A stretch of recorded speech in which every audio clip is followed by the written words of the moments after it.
I sort of went to the therapist on campus and I said very seriously that I need your help staying in the closet. Are the parties that are discussing these rights in their manifestos going to bring it up in the state elections? I have the same problem everybody in this country does, which is okay, chalo shaadi karni hai kisse?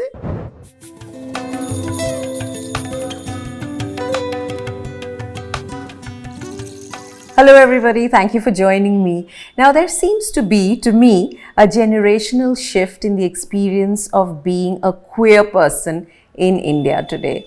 And that's because many people, brave people, are living their lives openly, sharing their stories, and also continually waging the battle to claim fuller rights. Now, politically as well, we are seeing an interesting inflection point for queer rights.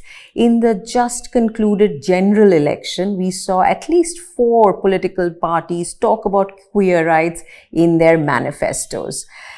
We've just celebrated Pride Month. We know that review petitions have been filed in the Supreme Court against its verdict last year on the marriage equality case. And there's a lot going on. To take stock of the moment, to make sense of the moment, I'm talking today with Anish Gawande. He's one of the bright, young, passionate voices advocating for queer rights. He's the founder of the Pink List. He's also the director of the Darashikoh Fellowship. And most importantly, he's a political consultant, a political worker who is out of the closet. Anish, thank you so much for making time. Thank you very, very much for having me on your show. So good to finally meet in person. There are a lot of complexities and there are many new developments, right? But let me start by asking you a very broad question, Anish, and that is, are we on the whole, in general, caveating by the fact that there are many realities in India, a less homophobic country today?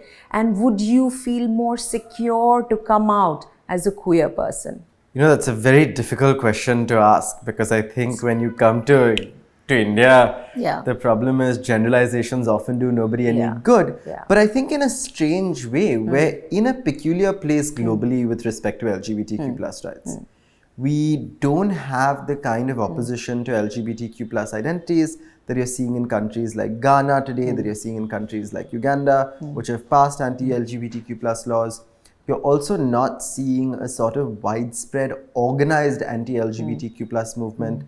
Pride parades happen in more than 30 cities and towns across this country. We've never seen an anti-pride yet take place, which happens even in a city like New York, which is where I went to my first sort of pride, right? And I think you're understanding that LGBTQ plus rights are in a strange nether space in India. Which means that you don't have widespread acceptance, but you don't have a sort of organized political or social pushback movement against them, right? So net, we're not in that bad a place.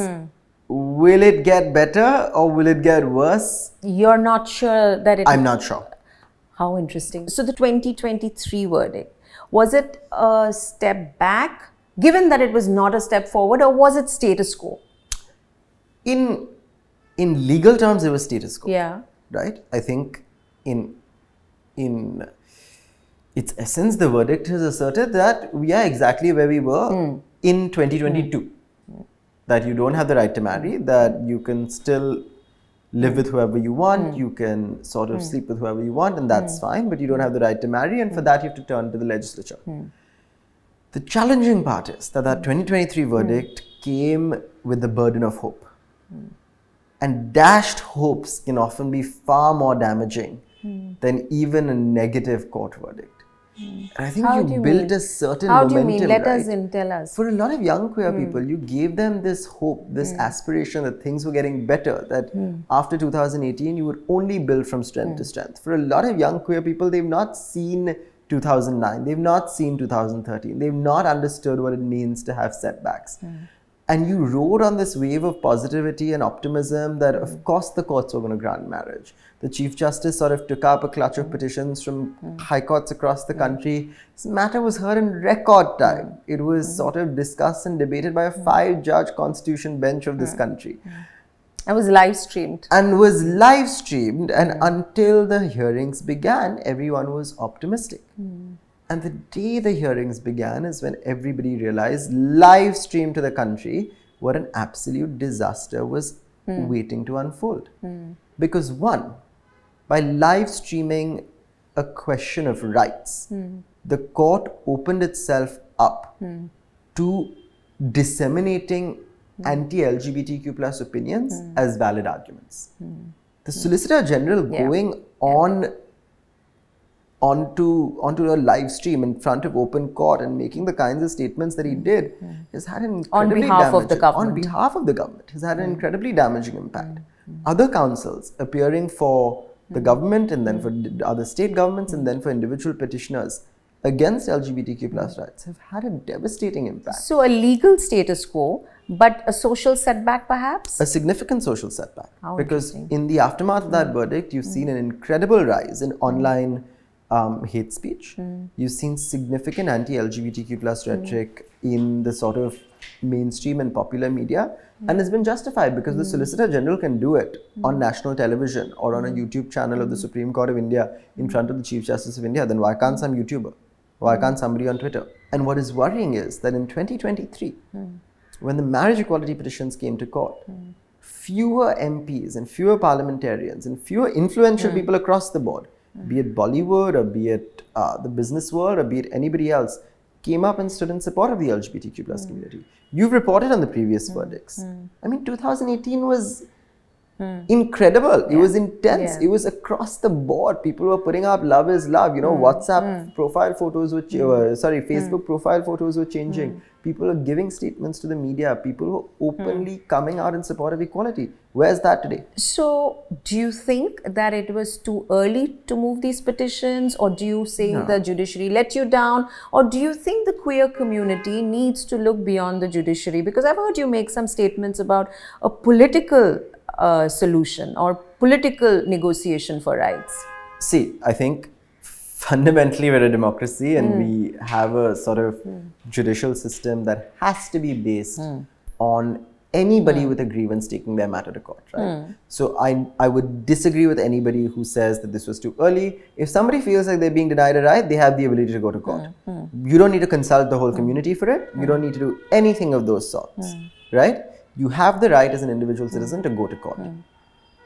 But was opinion divided within the community? Of course it was divided. I think there are a lot of people who felt it was too early. There are a lot of people who thought there were other priorities. There are people who thought that you should have focused on anti-discrimination. There are people who thought you should have focused on trans rights, which have been ignored by the larger LGBTQ plus community. But I think you can't divide rights this way. You can't say that just because 377 was a rallying cry moment and everyone came together, every single fight after is going to involve that coming together. And I think this is not a problem of who's right or who's wrong. It's a structural problem when you go to the court. And this comes to my point about why I prefer politics, because when you go in front of a courtroom or when you go in front of a judge, you go with a petition. You are requesting, begging for your rights. In that request, in that sort of petition, you have to specify why you individually are aggrieved. You have to carve out how your oppression is distinct from that of others.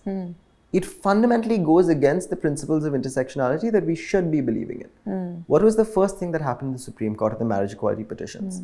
It was a framing of the scope. We won't consider personal laws. We'll only consider the Special Marriage Act. In the Special Marriage Act, we'll only consider this. Right? We won't consider notice period, which is what intercaste and interreligious couples have been fighting for, because we don't think that your struggles are together. We don't think your struggles are aligned. There's a division that happens. Interesting. Contrast this to the political sphere. In the political sphere, you go with demands to your elected representative.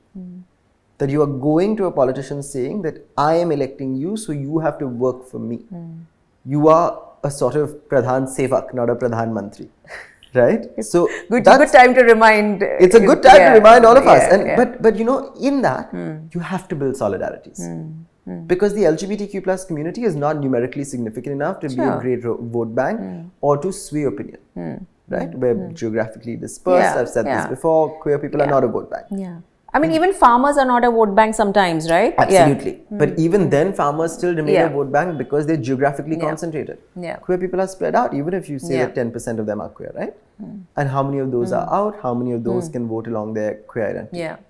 So in a way, when you approach a political system, you are forced to build solidarities, with other movements, with other marginalized communities. You saw this during the CA NRC protests, right? Absolutely. You saw queer people coming together, with trans folks coming together, with women coming together, with Muslims. sort of Dalit and Muslim people, right? And those solidarities are long lasting because when you show up for somebody, they show up for you. If we build on that, and then in that context, look at these manifestos, I think the CPIM, the Congress, the NCP, I think the Trinamool, BJP mentioned transgender rights. I mean, I think they gave them insurance under Ayushman Bharat. So given that there's some reference and there's some direct reference and detailed reference in some of these manifestos, politically, do you think this is a very significant moment, 2024? I've played some role in some of those manifestos, so I will say that they're significant, right? I don't think they're entirely insignificant, but I think there's a wider need for discussion and debate. We don't know how these manifestos were created. I mean, people like me were asked, but I don't know who else was asked. There was no transparency in the process used to determine what goes in the manifesto, what doesn't, what the needs of the queer community are and what aren't. In the Congress Party manifesto, which is a fantastic manifesto in terms of its provisions in LGBTQ plus rights, there's no provisions for trans people. There's no mention of trans people. You can't do that. And that's because your echo chamber has been sort of limited to possibly cis gay men who've given you suggestions on that front, right? In the BJP manifesto, the opposite has happened, where there's only mention of trans rights. Now the manifestos have been put out in the public domain, and the parties that are elected have gotten the seats that they've gotten today. You have to push them to fight for the rights they spoke about in their manifestos. The BJP has spoken about Garima Grays, which under their own government have been unfunded and neglected for the last 5 years. It's a good time to bring them up and be like, now it's in your manifesto, why are you not fulfilling your promise? But the manifesto moment was a big political moment. The manifesto moment was a significant political moment. I think my hope is that these manifestos now get reflected in the state manifestos. I don't want this to be only something that you bring up because the English-speaking media is going to talk about it in a national election. Are the parties that are discussing these rights in their manifestos going to bring it up in the state elections?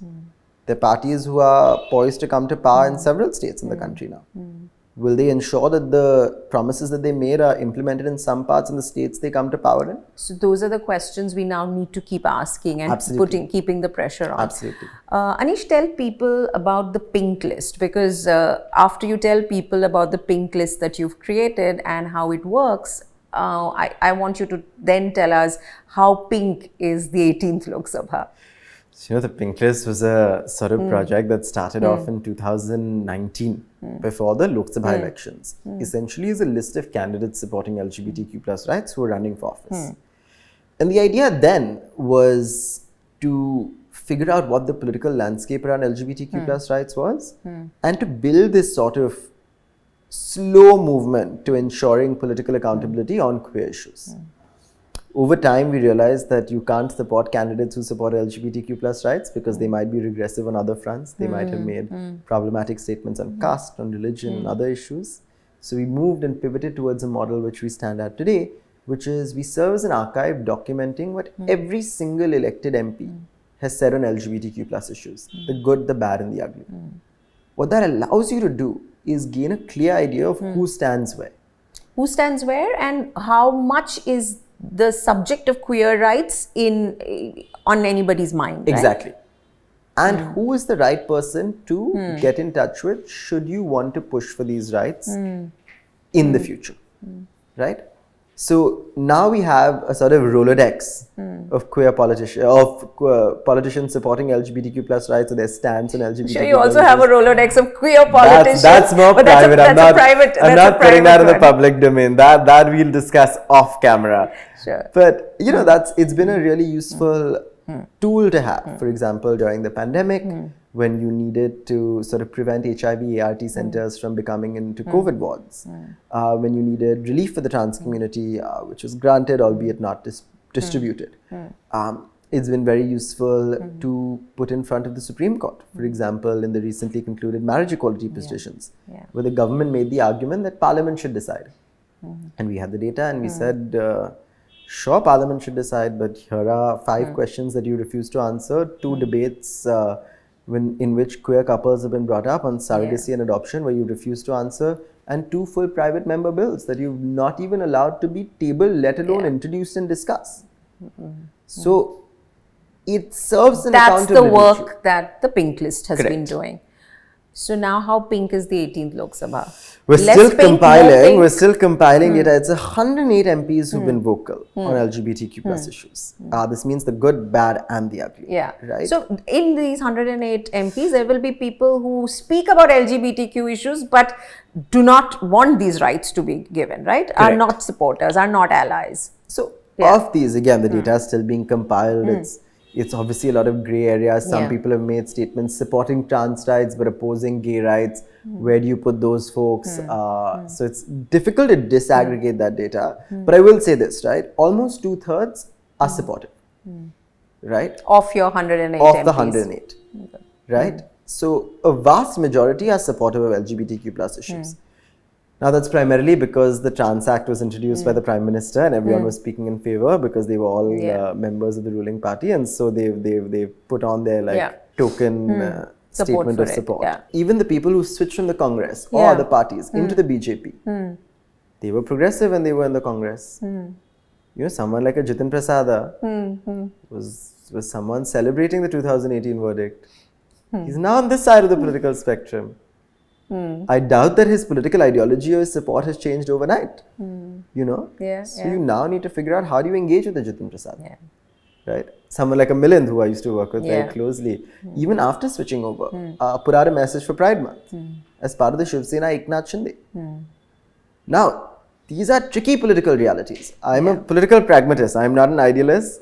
I run election campaigns, and so my morality index is low, if not non-existent.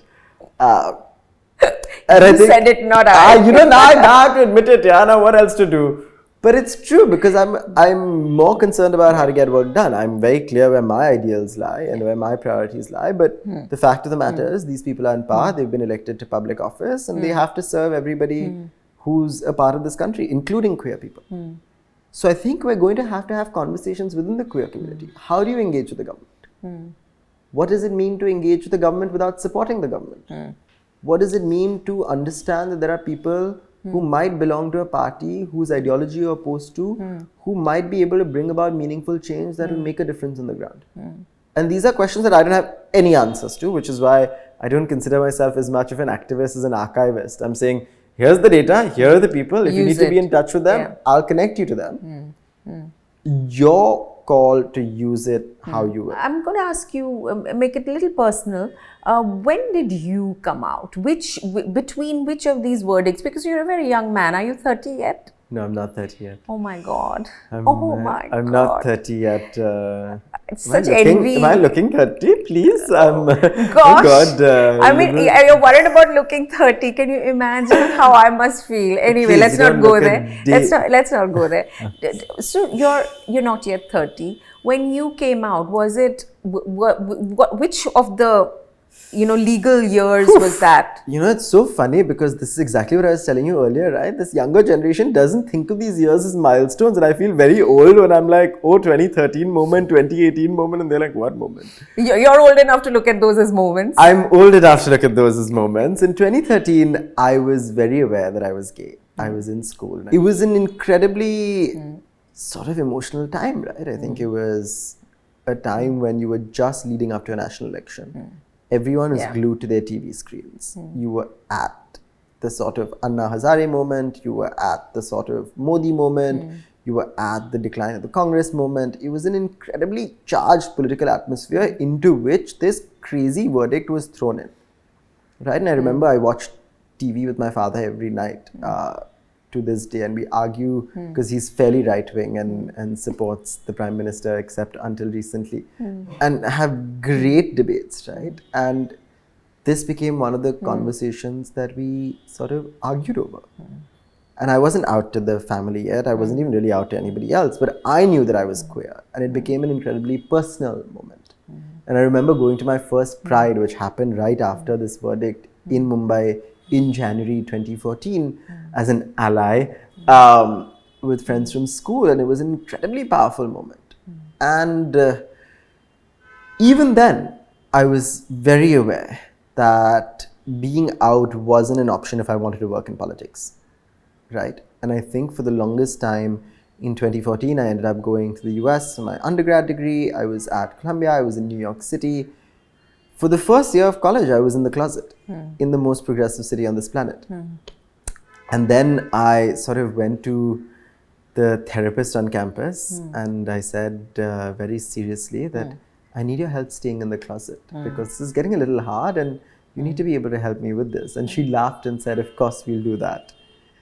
And then over the course of time, ease you out. Exactly. And then over the course of... So when did you tell your family, friends, your social circle in India? 2016. So before 2018. I'm still trying to place your story within those legal milestones, before 2018. Right? So in 2016, I came back. I was back. I took a gap semester. I wanted to see if I could be back in India. I worked with Parmesh at the Godrej India Culture Lab. For the first time, I saw that you could be out here. I met queer people for the first time. I had my first boyfriend. I came out to my family at Diwali, to my entire joint family, with all of them sitting around and waiting with bated breaths to hear what I was going to say. And it was very, very positive. And still, I think there was a moment where I was unsure of whether any sort of future in public life was possible in India or in the political sphere in particular. And so I went back to the US. I studied comparative literature and society. I worked on Francophone West Africa and Senegalese linguistic politics in the 1960s. And was very much geared up to becoming an academic because like, yahan to aana nahi hai, there's no coming back. There's sort of a political limbo that's been left before 2018. There was no hope, right? So post 2018, you felt confident? Well, I came back before 2018 verdict. I came back in May 2018 because Milind asked me to run his election campaign. And I said, you know what?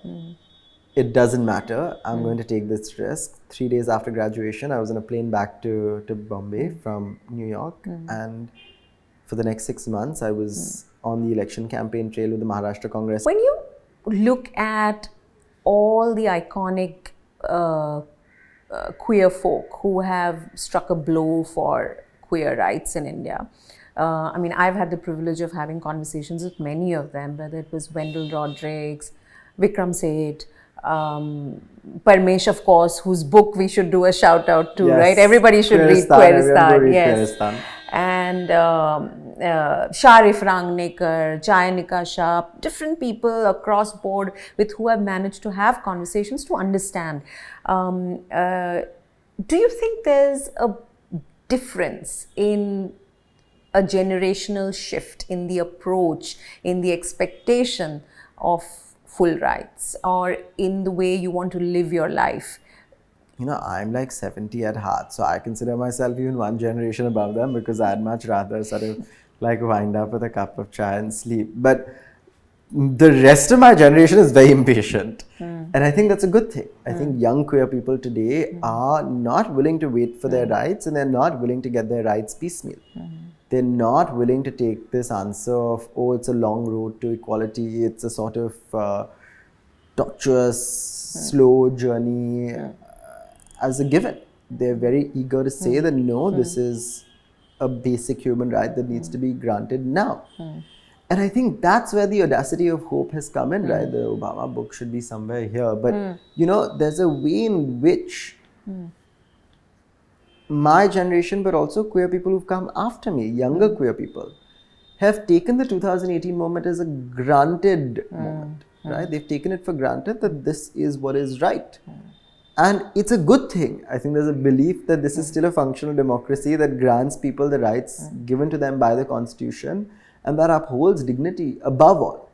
And I think the belief in the upholding of dignity is what gives fuel to this impatience.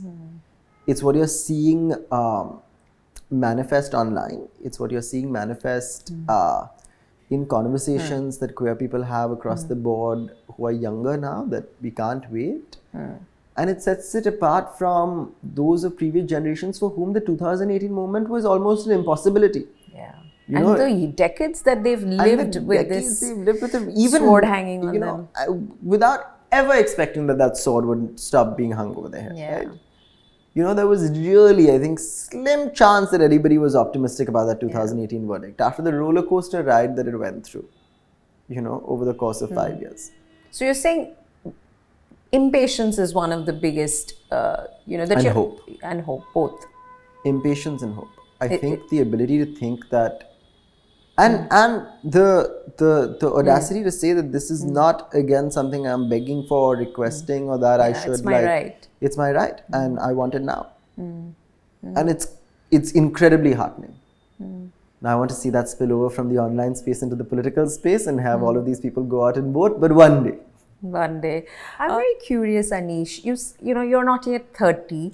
I'm sure you're looking for the great love of your life. I'm assuming that you haven't already found the great love of your life, or a partner with who you want to stay for a long time, if not the rest of your life. Do you see marriage as the goal for you personally? Very personally, where are you at? Everyone asked me during this marriage equality verdict, how do you feel personally affected by this verdict? And I said, I've never felt more single before in my life. And it's honestly the truth, because I was like, okay, fight for marriage, but for whom? Where am I getting married? Who am I getting married to? Who is the bigger question? Yeah. So I have the same problem everybody in this country does, which is, okay, chalo, shaadi karni hai, kisse? So I think the challenge is, who are you going to get married to? Is a bigger challenge for you personally. Absolutely. And I have now... Rather than can you marry? See, I'm very conservative, as you know, on the transparency in the Supreme Court. I'm very conservative in terms of marriage also. Now I'm at this point where I'm done with love. I told you I'm 70 at heart. I want to get married with somebody who can be complementary to my personality, who can be very organized. Who has more money? Who definitely, 100%, please. Otherwise, why get married? Otherwise, why get married? Who can do things, functional things. Booking flight tickets, driving, getting the sort of a house organized. If you're listening, please get in touch with me. Get in touch. And we will find suitable. We'll find suitable boys. Correct. Please tell Vikram. But it's true. I think if you come to this conversation as a cisgender, privileged gay man, marriage is a added bonus. It's nice. I wouldn't mind having it. But marriage for people like me is a private limited company in this country. Gives you the same amount of rights with less jhanjat when you get divorced. Easier to split up a private limited company. The point where marriage becomes important is the point where you do not have those privileges. So it's important for lesbian couples in rural India who are running away from home and their parents are coming after them saying they've been kidnapped. It's important for trans folks who are being sort of like abused by their natal families. It's important for those who do not have access to pensions or to sort of other things like insurance that their partner might have after their partner passes away. And it's important for people who want to create families, isn't it? And it's incredibly important for people who want to create families. Right? And so I think in those ways, the understanding of marriage not as a granting of rights, but as an extension of protections is incredibly important. And I think that's why I stood in the marriage equality debate then, that's where I stand in now, and that's where I think the court has made a significant error, right, in denying people access to protections. By abdicating its responsibility when it's needed most, the court has failed to understand that people were not coming to say, "Hame shaadi karni hai," because you want a mandap and you want a groom and you want something along those lines, but because they don't want to constantly run to the court when they are being harassed by their families. And I think that's the space in which we're going to have to operate and be innovative. That if we don't have marriage, fine. What's the next thing we can get? Right? What are the ways in which we can grant protections to people within the queer community who don't come with these privileges? For the rest of us, it's fine. Yeah, we'll find someone. Let's talk about the review petitions that have been filed. We know that, I think Judge Sanjeev Khanna had to recuse and that bench will get reconstituted. You have an eye on that, I'm guessing. Are there any expectations or are there no expectations? How are you watching that? Once burnt, twice shy. Okay. 2013 was the same moment. You had a review petition filed, those reviews got rejected, then you had a curative file, then that went through, you had fresh curatives filed. So it's a long process. I don't think this is a matter of days or months, it is a matter of years. It's also a fairly significant ruling, right? It's not the 2013 verdict was a 2-judge bench of the Supreme Court. It's a 5-judge constitution bench. To review the verdict of a 5-judge constitution bench is much harder. The sort of parameters upon which it can be reviewed are very different. While we talk about the review petitions, there's also the fact that in its verdict in October last year, the Supreme Court directed the government to create this committee. That committee has now been set up. Again, what do you have to tell us about what is happening there? A couple of MPs will ask questions about it in Parliament now. Hopefully those questions will get taken up about has the committee met? What is the sort of scope of the committee? What is the mandate of the committee? We don't have any answers on this yet. Right? So we don't know. We know it's been notified. We know the secretaries of the different ministries that are on it. But we don't know who's being invited to sort of speak to the committee on behalf of the LGBTQ plus community. We don't know what the time frame is for when the community is supposed to submit its report. We also don't know what the committee is supposed to deliberate on. It's on queer community. It's not on... Yeah, but we do have those arguments and we do have the statements of the judges and we have the 2 dissenting judges, including the CJI's statements, which actually give you a framework as to what are some of the issues that need to be addressed, right? Operational difficulties in everyday life, for life to become easier. Absolutely, but we don't know if this committee is going to take those up. It's not mandated to take these up, right? So it's a recommendation that the government was kind enough to accept. It's not a mandate from the court to set up this committee, right? So I think in a way you've gotten a sort of half-baked committee set up that has to deliberate. Remember, the Transgender Persons Protection of Rights Act came almost 5 full years after the Nalsa verdict, even though the government had to frame some ways and laws to ensure that that verdict was implemented. Right? So I'm not sure how quickly this committee will work, what the scope of this committee is, how this committee is to be engaged with. But I think it's a step in the right direction. We must engage politically. We must engage with this committee politically. We must say that this is something that you must now hear the people of this country on. Culturally, in mass media, in stories that people are telling today, there seems to be a lot of representation, isn't there? I mean, do you feel that at least in terms of mass media, in terms of the entertainment industry, queer folk are represented much more than they were earlier and perhaps more realistically and authentically than they were earlier? Much more I agree with. There have been times when I've seen some TV shows and been like, there are far too many queer people here. Like, where are you seeing? What reality are you portraying? Like, where did you get so many queer people? That's very interesting to hear. So you think, that's interesting. And that's because queer people are easy to portray. They're a sort of but there's also low-hanging fruit for diversity and inclusion. How often do you see these spaces portray Muslim characters with the same sort of complexity? Absolutely not, actually. How often do you see them portray Dalit characters with the same sort of complexity? How often do you see these queer people be at the intersection of these identities? Right? Someone like a Faraz, Arif Ansari, who's a filmmaker, is making films like Sheer Kurma, which is quite significant because it's about a Muslim non-binary person in a sort of queer relationship. But those are few and far in between.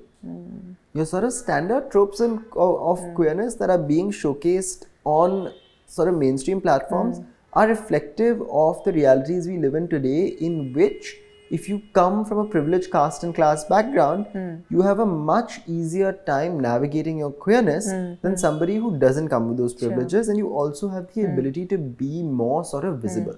And I don't think that's a bad thing, right? I think that's what's benefited me. That's why I can be out. That's why I can be out to my friends, to my family. I can have partners over whenever I'm dating somebody. It's much easier for me than it is for others, right? But the fact remains that for a vast majority of queer people, their identities do not give them the privilege to come out, to sort of see queerness as an identity marker that they relate with. But it's very interesting to me that you feel that there seems to be, they're erring on the side of an unreal plenty in terms of queer representation in like today. All of these people are finding so many partners, finding so many queer people around them, getting married left, right and center. I'm like, where are you finding so many queer people? I'm running out of matches on dating apps because there are not enough people.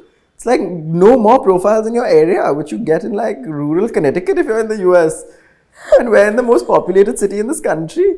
So, there's a way in which there's a certain bizarreness that unfolds on the silver screen because the silver screen is never reality. Yeah. You're saying it's low-hanging fruit. It's low-hanging fruit. But there is a positive impact? A massive positive impact, right? So positive impact, but not a realistic portrayal, which is great of the reality. Which is great. I mean, I don't an mind idealistic portrayal, perhaps. Exactly, but I would prefer if there were more nuanced stories, if there were sort of more characters who came from a diverse. What's your favorite gay, LGBTQ, queer story, either in the movies or in the books? Very problematic fave, which is Queer as Folk, which came out 25 years ago. Okay. And it's the American one. People like the British one more. I like the American one. And it's set in Pittsburgh, Pittsburgh, one of those Rust Belt towns, small town America. Pick something from in the Indian mainstream. No, but I'll tell you why this is important, right? This is a sort of TV show created before queer rights became normalized. Okay. And you have people leading dual lives. They're literally sort of going to work, pretending to be straight, coming back, going to a nightclub, meeting other queer people, forming families of choice where they're not allowed to have families of sort of birth, or you're not allowed to sort of engage in a sort of public way with your partner. And they're making it work. And I think that's such a beautiful, realistic portrayal. Here, I would say, what is one of my favorite queer... I did really like Aligarh. I think Siras has been... Hansal Mehta's Aligarh was an honest portrayal, right? That this is not easy even after a positive court verdict. More recently, what have I watched that's been super fun? I loved, and this is again a problematic fave, I loved Ek Ladki Ko Dekha To Aisa Laga because it was the stupidest, sappiest Bollywood movie you could find except with queer people. There was no change to the plot, storyline, nothing. You could have replaced Sonam Kapoor's partner with a man, the movie would have continued the same way. You knew what was going to happen. You knew the parents would be against it and they'll finally get back together. All of those things. And it was still a great watch because that's what we're used to. And that's the kind of cinema I like. I'm like, I want to be equally represented in the trashy Bollywood cinema as I am in the sort of like progressive art cinema. Yeah. Okay, Anish, I think my final question to you is, you have said that you want a career in politics. Now, at this point of time, it's political organization, advocacy, consultation. Do you see an electoral career at some point, given that we know how difficult it is to be in electoral politics? But is that an ambition? And then will your being out be something that you think by the time you're ready to be in electoral politics, first of all, if you want to be, by then hopefully it will not matter at all? I want to turn the clock a little before I answer this question to say that we've been progressing electorally and politically on queer rights far before we progress legally. In the 1930s, Ambedkar took up the case of R.D. Karve, the editor of Samaj Swasthya, who was charged under obscenity laws in this city for publishing articles on contraception and on queerness. Defended him unsuccessfully in courts at the time. In the 1980s and 90s, Namdev Dhasal Dalit Panthers sort of took a march from Kamatipura, which is less than a couple of kilometers away from here, with trans women and sex workers to meet Sharad Pawar to say that they are being harassed by moneylenders and should get equal representation and protection from the state. In 2000, exactly in 2000, we saw Shabnam Mausi, a trans woman, win as an MLA, the first trans woman to be elected as MLA from Madhya Pradesh, on a sort of anti-Hindutva platform where she brought a range of sort of forces together. But aren't trans... I think you have to build that for the queer movement separately, right? And I think I don't see that day being very far. But I think that's for electoral politics to be successful for any queer person, the platform cannot be queerness. Would you agree with me if I said that trans people, while they have massive challenges that they've encountered and continue to, again, wage battles for fuller rights, are perhaps accepted more than, because that's a gender identity issue and not a sexual orientation issue. Am I? You know what I'm saying? I have a different take on this, right? I think trans people have had to fight to be recognized. One, because gender identity cannot be sort of concealed. Yeah. Right? Dysphoria is so real, and you're very visible whether you like it or not. Yeah. A lot of other queer people can choose whether to be visible or not. Trans folks are significantly disadvantaged on that count. Two, trans folks are disproportionately thrown out of homes and have to resort to sex work and begging to survive. Now, this does two things. One is that it creates a form of ghettoization where trans folks are often forced to live with other trans folks because nobody else is giving them a house or a place to work, right? Which means that they are now more mobilized politically because they're concentrated geographically. The second thing is because they're working as sex workers or are engaged in begging, they have to mobilize politically to ensure that their livelihoods are not threatened. They have to know who their local police wala is. They have to know who their corporator is. They have to negotiate with the state a lot more. So you're saying that they've had to fight the battle harder, earlier, exactly. Forever. Exactly. And so therefore the rights and therefore dividends. The representation is perhaps higher. Because today they are organized politically. The queer community cannot say, oh, trans people have it easier. You have to mobilize politically similarly. This has not come as a sort of given. This has not happened out of thin air because of some twisted logic that a lot of people say that queer people have always been accepted or the trans community has always been accepted. No. It's happened because of years and years of sustained political activism that has not been driven, it's not been thought of as activism, it's survival. Right? It's happened as a matter of survival. Trans folks have had to fight politically to survive. Yeah. The tragedy, but also the blessing that queer people face today is that they have not had to fight politically to survive. Which is what queer people have to do today in Ghana, which is what queer people have to do today in Uganda, which is to some extent what queer people had to do under a sort of Nixon administration in the US or a Reagan administration in the US when sort of AIDS was allowed to run rampant without HIV medication being granted to people, right? Which is what happened in the UK even earlier with sort of buggery laws and an active persecution of queer people. So in a way, you have to find a way in which you create a political identity for queerness and then a political platform for queerness. And that's work in progress and at that's this work in progress. And whether you're fighting election, you've interviewed more politicians than I have. You know, one never answers that question. No, that's true. But agar Janta Janardhan chahe to so hum you bhi got all ladenge. your lines ready. You know, you've got your look ready. I've got my look ready. I've got my lines ready. You know, listen, now electoral you just need a ticket at some point. Koi de de aapko, please find me a husband and give me a ticket. I'm ready to contest. But these things happen when they happen, and that you have to leave up to chance, to fate, and keep working the way you do. And if it happens, we wish you a lot of good luck, Anish. We'll keep checking in with you as the queer community in India continues to wage this battle for full rights. We hope one day the introduction to someone like you will not be about you being gay at all, right? That will be incidental. That will be a part of your identity, not the first part or the foremost part of your identity. So hopefully in that wonderful equal world we'll all come to at some point, get to at some point. Thank you for making time. We'll keep talking. Into the heaven of freedom, my father, let my country awaken, to Gore's words. So on that note, I hope as much as you do that future comes, and it comes soon. And if you want us to keep talking, please don't forget to subscribe, like, share, and send feedback. We can continue to do this only because of your support.